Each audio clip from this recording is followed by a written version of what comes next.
రేపే 26 సుబ్రహ్మణ్య షష్ఠి బుధవారము ఎంతో పవిత్రమైనటువంటి రోజు. ఈ రోజున మీరు స్నానం చేసే నీటిలో ఈ ఒక్కటి వేసుకొని స్నానం చేసినట్లయితే మీ జాతకంలో ఉన్నటువంటి నాగదోషాలు, సర్పదోషాలు, కుజదోషాలు ఇలాంటివన్నీ కూడా తొలగిపోయి మీరు చేసే పూజ ఏదైతే ఉందో అది ఆ సుబ్రహ్మణ్య స్వామికి చెందుతుంది. అలాగే సుబ్రహ్మణ్య స్వామి మనకు నాగేంద్ర స్వామి యొక్క రూపంలో ఉంటారు కాబట్టి ఈరోజు పుట్టలో కూడా పాలు పోస్తూ ఉంటారు. కాబట్టి అసలు స్నానం ఎలా చేయాలి, ఎలాంటి నియమాలతో ఈ పూజను చేయాలి, ఎలాంటి పొరపాట్లు చేయకూడదు, ఇలాంటిదంతా కూడా వీడియోని మీరు చక్కగా వింటంతా కూడా వివరంగా అర్థమవుతుంది. కాబట్టి వీడియో పూర్తిగా విని ఒక్క లైక్ ఇచ్చి సపోర్ట్ చేయండి.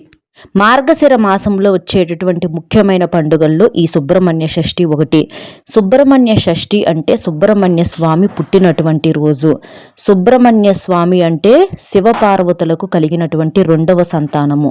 కాబట్టి ఈ రోజున ఎవరైతే సుబ్రహ్మణ్య స్వామిని పూజిస్తారో వాళ్ళకున్నటువంటి అన్ని రకాల జాతక దోషాలు, కాలసర్ప దోషాలు, మృత్యు దోషాలు అన్నీ కూడా తొలగిపోతాయి.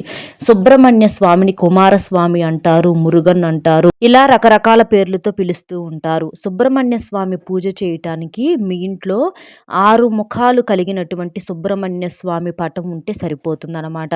ఒకవేళ అలా సుబ్రహ్మణ్య స్వామి యొక్క చిత్రపటం మా దగ్గర లేదు అని అనుకున్న వాళ్ళు శివపార్వతులు కలిసినటువంటి అంటే శివుడు, పార్వతీదేవి, అలాగే వినాయక స్వామి, కుమారస్వామి అంటే మనకు సుబ్రహ్మణ్య స్వామి వీళ్ళు నలుగురు కలిసి ఉన్నటువంటి చిత్రపటం ఉంటుంది కదా, మీరు అలా ఆ పటం ఉన్నా సరే మీరు పూజ అనేది చేసుకోవచ్చు. లేదా ఒక పసుపు ముద్దను సుబ్రహ్మణ్య స్వామి యొక్క రూపంగా భావించి మీరు అలాగైనా సరే పూజ అనేది చేసుకోవచ్చు. ఇలా చేయటం వల్ల ఏంటంటే ముఖ్యంగా చాలామందికి కూడా వివాహాలు సకాలంలో జరగక, వివాహాలలో దోషాలు ఉండి, జాతక దోషాలు ఉండి, కొంతమందికి వివాహాలు అయినా భార్యాభర్తలు గొడవ పడటము, ఎప్పుడూ కూడా మనశ్శాంతి లేకుండా ఉండటము, దూరం అయిపోవటము, విడాకులు తీసుకోవటము, కొంతమందికి సంతానం కలగకపోవటము కొన్ని సంవత్సరాలు అయినప్పటికీ కూడా ఇలా పెళ్ళి, సంతానము, ఆరోగ్యము, సొంతింటి కల, భార్యాభర్తల మధ్య గొడవలు, రాహుకేతు దోషాలు, ఈ నాగదోషాలు, సర్పదోషాలు, మృత్యు దోషాలు, వాహన గండాలు ఇలాంటివి ఏవైతే ఉంటాయో అవన్నీ కూడా పూర్తిగా తొలగిపోతాయి ఈ రోజున స్వామివారికి పూజ చేయటం వలన, అలాగే పుట్టలో పాలు కూడా మనం పోయటం వలన. కాబట్టి ఇలాంటి నియమాలను ప్రతి ఒక్కరూ కూడా ఆచరిస్తూ ఉంటారు. ఇలా చేయటం వలన మీ యొక్క సమస్య అనేది వెంటనే తొలగిపోయి మీరు కోరుకున్నది కోరుకున్నట్లుగా ఆ సుబ్రహ్మణ్య స్వామి యొక్క దయ వల్ల జరుగుతుంది. చక్కగా రేపు తెల్లవారుజామున ఉదయాన్నే లేచి ఇంటిని వాకిలిని శుభ్రం చేసుకోవాలి. అలాగే వాకిట్లో చక్కగా అలుక్కొని బియ్యం పిండితో ముగ్గులు వేసుకోవాలి, లేదా ముగ్గు పిండితో ముగ్గు వేసుకోవాలి, లేదా ఆవు పేడతో కల్లాపు చల్లుకొని అలాగైనా ముగ్గులు అనేవి వేసుకోవాలి. ఇక తర్వాత ఇంటిని వాకిలిని శుభ్రం చేసుకొని ఇల్లు తుడిచే నీటిలో కాస్తంత రాళ్ళ ఉప్పు వేసుకొని ఇల్లంతా కూడా తుడుచుకొని పసుపు నీటిని చల్లుకోవాలి. తలస్నానం చేయాలి. తలస్నానం చేసిన తర్వాత ఉతికిన బట్టలు ధరించాలి. ఎరుపు రంగు వస్త్రాలు ధరించడం ఈ రోజున చాలా మంచిది. మీకున్న జాతక దోషాలు తొలగిపోతాయి. ఎందుకంటే సుబ్రహ్మణ్య స్వామికి ఎరుపు రంగు అంటే చాలా ఇష్టం కాబట్టి ఎర్రటి వస్త్రాలు, ఎర్రటి పూలు, ఎరుపు రంగు అక్షింతలు, ఎరుపు రంగు ఒత్తులతో దీపారాధన చేస్తే విశేషమైనటువంటి ఫలితాలు కలుగుతాయని చెప్పేసి మనకు శాస్త్రాల్లో చెప్పటం అనేది జరిగింది. అంటే ఎరుపు రంగు వస్త్రాలు, ఎరుపు రంగు పుష్పాలంటే ఎరుపు రంగు మందార పువ్వులు కానివ్వండి, ఎరుపు రంగు గులాబీ పువ్వులు కానివ్వండి, ఇలాంటివి ఎరుపు రంగులో ఉన్నవి సేకరించుకోవాలన్నమాట. దానిమ్మ పండ్లు మీరు నైవేద్యంగా పెడితే మంచిది. ఎందుకంటే దానిమ్మ పండ్లు కూడా, దానిమ్మ గింజలు మనకు ఎరుపు రంగులో ఉంటాయి కాబట్టి చాలా మంచిది. అలాగే అక్షింతలు కూడా మీరు కొంచెం అంత నెయ్యి, చిటికెడంత కుంకుమ వేసి అక్షింతలను కూడా ఎరుపు రంగు అక్షింతలను సిద్ధం చేసుకోండి. ఒత్తులు కూడా ఎరుపు రంగు ఒత్తులు ఒత్తులతో 6 ఒత్తులు వేసి మీరు దీపారాధన చేస్తే మంచిది. 6 ఒత్తులు ఎందుకంటే మనకు సుబ్రహ్మణ్య స్వామికి 6 ముఖాలు కలిగి ఉంటారు కాబట్టి ఈరోజు 6 ఒత్తులను ఆవు నేతిలో కానీ నువ్వుల నూనెలో కానీ విడివిడిగా వేసి దీపారాధన చేస్తే చాలా మంచిదన్నమాట. స్వామివారిని మీరు ఇంట్లో దీపారాధన చేసుకుంటే స్వామివారికి చాలా మంచిది. లేదా మీకు దగ్గరలో సుబ్రహ్మణ్య స్వామి యొక్క ఆలయం ఉంటే అక్కడైనా సరే మీ యొక్క అంటే అందరి పేర్లు చెప్పుకొని మీ యొక్క గోత్రనామాలు చెప్పుకొని చక్కగా పూజ చేయించుకొని ప్రదక్షిణలు చేయించుకుంటే చాలా మంచిది. మీకున్నటువంటి ఆ యొక్క దోషాలు ఏవైతే ఉంటాయో అవన్నీ కూడా పూర్తిగా తొలగిపోతాయి. ఇక స్వామివారికి పూజ ఎలా చేసుకోవాలంటే చక్కగా పూజ గదిని శుభ్రం చేసుకొని ఒక పీఠం ఏర్పాటు చేసుకొని ఆ పీఠం మీద అష్టదళ పద్మం ముగ్గు వేసుకొని ఈశాన్యం దిక్కున కానీ తూర్పు వైపున కానీ పీఠాన్ని వేసుకోవాలి. ఇంకా పూజ గురించి తెలుసుకునే ముందు స్నానం ఎలా చేయాలనేది పూర్తిగా తెలుసుకోండి. ఎందుకంటే స్నానంతోనే మనకు సగం దోషాలు పోతాయన్నమాట. కాబట్టి ఈ రోజున మీరు స్నానం చేసే నీటిలో పిల్లలు కావచ్చు పెద్దలు కానివ్వండి, మీకు దగ్గరలో పుట్టమన్ను దొరికితే అంటే పుట్టమట్టి ఉంటుంది కదండి, పుట్టమట్టి కూడా చాలా పవిత్రమైనది కాబట్టి దొరికితే పుట్టమన్ను తెచ్చుకోండి. లేదా 2 మిరియాలను దంచుకొని అట్లా మిరియాలు పొడుములాగైనా వేసుకోవచ్చు. లేదా తులసి దళాలు ఉంటాయి కదా, అంటే పూజ చేసే తులసి మొక్క యొక్క ఆకులు కాకుండా పూజ చేయకుండా మనకు తులసి మొక్క యొక్క ఆకులు ఏవైతే ఉంటాయో వాటిని ఒక గుప్పెడు ఆకులు కానీ లేదా ఒక 3, 5, 7 ఆకులను కానీ చక్కగా చేతితో చిదిమేసేసి ఆ యొక్క ఆకులను వేసుకొని అయినా మీరు స్నానం అనేది చేయొచ్చు అనమాట. ఇలా మీకు ఏవి అందుబాటులో ఉంటే అవి పిల్లలు కావచ్చు పెద్దలు కావచ్చు ఏదో ఒకటి వస్తువు వేసుకొని అంటే ఏదో ఒక పదార్థం వేసుకొని మీరు స్నానం చేస్తే చాలా మంచిది. మీకున్నటువంటి దోషాలన్నీ తొలగిపోతాయి. అలా చేసేసిన తర్వాత ఆడవారు ఎరుపు రంగు వస్త్రాలు ధరించి ఎరుపు రంగు చేతులకు మట్టి గాజులు వేసుకోవాలన్నమాట. ఎరుపు రంగు మట్టి గాజులు చాలా మంచిది. అలాగే ఈరోజు బట్టల్లో ఎట్టి పరిస్థితుల్లో నలుపు అనేది ఉండకూడదు. నలుపు ఉంటే శని దోషాలు ఇంకా ఈ అకాల మృత్యు దోషాలు సమస్యలు అనేవి చాలా ఎక్కువయ్యే అవకాశం అనేది ఉంటుంది. అలాగే ఆడవారు చేతికి మట్టి గాజులు వేసుకోవటం, కాళ్ళకు పసుపు రాసుకోవటం, నుదుటిన కుంకుమ బొట్టు పెట్టుకోవటము, తల్లో పువ్వులు పెట్టుకోవటము, ఇలా చక్కగా లక్ష్మీదేవిలాగా రెడీ అయ్యి మీరు ఇంట్లో దీపారాధన చేసుకోవాలి. ఇందాక మనం చెప్పుకున్నట్లు ఈశాన్యం దిక్కున కానీ లేదా తూర్పు వైపు ముఖంగా కానీ పీఠాన్ని ఏర్పాటు చేసుకొని పూజా పీఠం పైన ఎర్రటి వస్త్రాన్ని వేసుకోండి. అష్టదళ పద్మ ముగ్గు వేసుకొని, ఎందుకంటే స్వామి వారికి ఎరుపు రంగు అంటే ఇష్టం కాబట్టి ఒక ఎరుపు రంగు వస్త్రాన్ని ఏదైనా ఉంటే తీసుకొని వేసుకోండి. ఎరుపు రంగు రవిక ముక్క కానివ్వండి, కర్చీఫ్ అయినా సరే వేసుకోవచ్చు. ఇప్పుడు దీనిపైన బియ్యం పోసుకోవాలి. ఆ బియ్యం పైన కొద్దిగా పసుపు అలాగే చిటికెడంత కుంకుమ వేసుకొని స్వామివారి ఫోటో అనేది చక్కగా ఆ బియ్యం పైన పెట్టుకోవాలి. స్వామివారి ఫోటో లేదనుకోండి, శివపార్వతులు, వినాయకుడు, కుమారస్వామి అందరూ ఉన్నటువంటి ఫోటోని చక్కగా స్వామివారి యొక్క పేరును మనసులో తలుచుకుంటే ఆ యొక్క ఫోటో అయినా సరే మీరు పూజ గదిలో పెట్టుకొని స్వామివారికి పూజ చేసుకోవచ్చు. పూజా మందిరంలో ఖచ్చితంగా మీరు ఎరుపు రంగు అక్షింతలను కూడా సిద్ధం చేసుకోవాలి. ఇది గుర్తుంచుకోండి.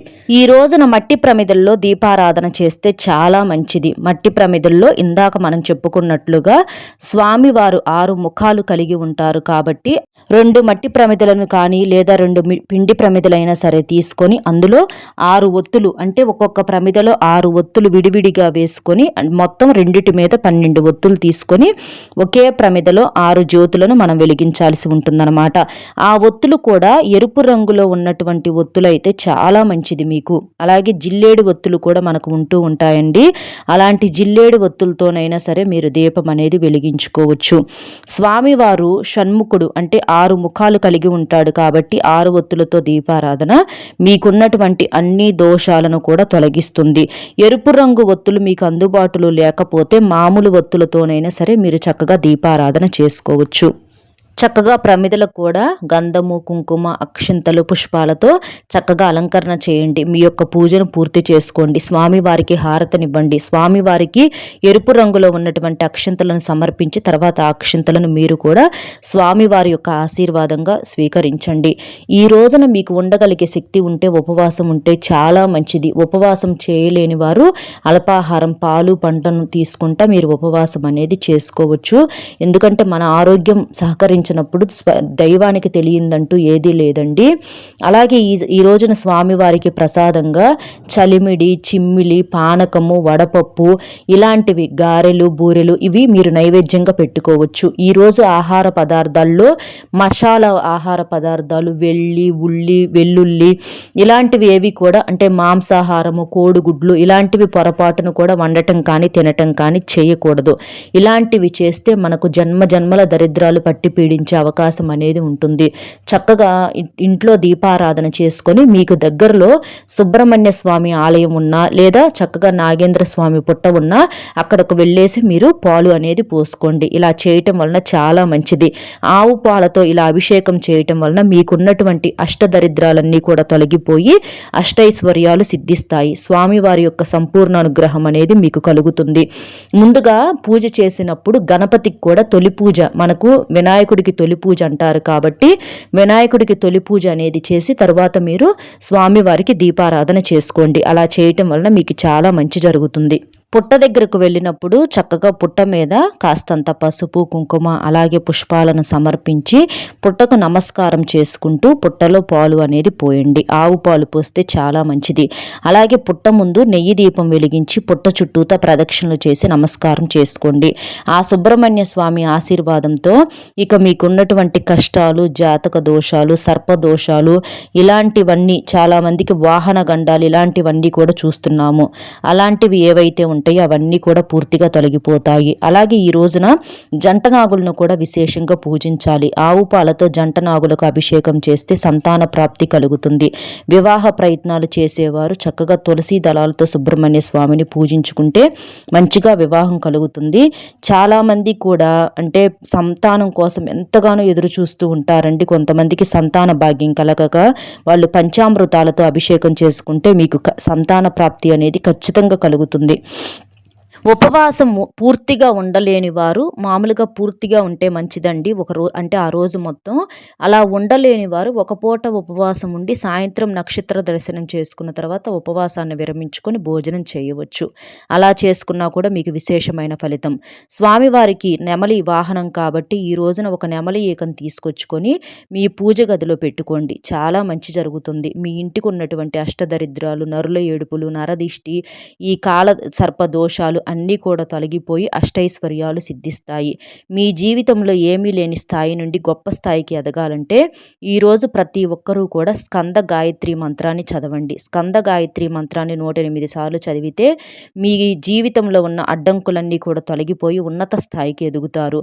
అలాగే ఈ రోజున స్వామివారిని పూజించేటప్పుడు తప్పనిసరిగా బ్రహ్మచర్యం అనేది పాటించాలి, లేదంటే చాలా దోషం. ఇంకా ఈ రోజున తలకు నూనె రాసుకోవటము, జుట్టు విరబోసుకోవటం, గోళ్ళు కత్తిరించుకోవటం, మగవాళ్ళు షేవింగ్ చేసుకోవటము, ఇంటిని అపరిశుభ్రంగా ఉంచుకోవటము, ఎదుటివారిని దూషించటము ఇలాంటివి ఏవి కూడా పొరపాటున చేయకూడదు. నాన్ వెజ్ తినకూడదు, నలుపు రంగు బట్టలు ధరించకూడదు. ఇంకా ఈ రోజున సుబ్రహ్మణ్యుని యొక్క ఆలయాల్లో స్వామివారికి కళ్యాణం నిర్వహిస్తూ ఉంటారు. కాబట్టి సుబ్రహ్మణ్య స్వామి కళ్యాణాన్ని కళ్ళారా చూస్తే మీ జాతకంలో ఉన్న కుజదోషాలు, రాహుదోషాలు, కాల సర్పదోషాలన్నీ కూడా తొలగిపోతాయి. వివాహం కాని వారికి త్వరగా వివాహం కలుగుతుంది. సంతానం లేని వారికి సంతాన ప్రాప్తి కలుగుతుంది. ఈ షష్ఠి నాడు సుబ్రహ్మణ్య స్వామి యొక్క జన్మ కథను తప్పనిసరిగా వింటే చాలా మంచిది. స్వామివారి జన్మ కథను వినటం వలన మనం తెలిసి తెలియక చేసిన పాపాలు ఏదన్నా ఉంటే అవన్నీ పూర్తిగా తొలగిపోయి ఆ స్వామివారి యొక్క అనుగ్రహం అనేది మనకు వెంటనే కలుగుతుంది. ఈ రోజున స్వామివారి దేవాలయాల్లో నెయ్యి దీపాలు వెలిగిస్తే చాలా మంచిది. ఈ రోజున రావి చెట్టును కానీ వేప చెట్టును కానీ తాకితే చాలా మంచిది. రావి చెట్టుకు గుడిలో ఉంటే ప్రదక్షిణలు చేయండి. ఎన్నో రకాలైనటువంటి శుభ ఫలితాలు కలుగుతాయి. తులసి కోట దగ్గర కూడా ఈ రోజున దీపారాధన చేస్తే లక్ష్మీదేవి యొక్క అనుగ్రహం అనేది కలుగుతుంది. అలాగే ఈ రోజున స్వామి వారికి మీకు అంటే వీలుకు తగ్గట్లుగా అభిషేకాలు పాలతో కానీ అలాగే పంచామృతాలతో కావచ్చు, నిమ్మరసంతో కావచ్చు, అన్నాభిషేకం కావచ్చు, ఇలాంటివి ఏవి అభిషేకాలు చేసినా కూడా మీకు చాలా మంచి జరుగుతుంది. జరుగుతుంది. కాబట్టి ఇలాంటి నియమాలన్నీ కూడా ఆచరిస్తూ మీరు చక్కగా స్నానం అనేది ఇలా చేసేసి మీరు దీపారాధన ఇలా చేసుకోవటం వలన మీకు స్వామివారి యొక్క ఆశీస్సులతోటి ఈ కాలసర్ప దోషాలు, మృత్యు దోషాలు ఇలాంటివన్నీ తొలగిపోయి నిండు నూరేళ్లు అష్టైశ్వర్యాలతో ఆయు ఆరోగ్యాలతో తొలతూగుతారు. అర్థమైంది కదండి ఏం చేయాలి, ఎలా చేయాలి అనేది. మన వీడియో నచ్చితే ఒక చిన్న లైక్ ఇచ్చి సపోర్ట్ చేయండి. మీరు లైక్ చేయటం వలన వీడియో మరికొంతమంది మిత్రులకు చేరి వారు కూడా ఉపయోగించుకునే అవకాశం అనేది ఉంటుంది. మీకు తెలిసిన ఫ్రెండ్స్కి కూడా షేర్ చేస్తే హెల్ప్ అవుతుంది. మొట్టమొదటిసారిగా మన ఛానల్ చూస్తుంటే సబ్స్క్రైబ్ చేసుకొని సపోర్ట్ చేయండి. కామెంట్స్ దగ్గర హైప్ వస్తుందండి లైక్ చేసినప్పుడు, అక్కడ మీ యొక్క పాయింట్స్ అనేవి యాడ్ చేయొచ్చు. కామెంట్ బాక్స్లో ఓం శ్రీ సుబ్రహ్మణ్య స్వామియే నమః అనే కామెంట్ని చేయటం వలన మీరు మీ కుటుంబం అంతా కూడా నిండు నూరేళ్ల పాటు ఆయు ఆరోగ్యాలతో అష్టైశ్వర్యాలతో తొలతూగుతారు. మరో మంచి విశేషంతో మళ్ళీ కలుద్దాం. సర్వేజన సుఖినో భవంతు. ధన్యవాదములు.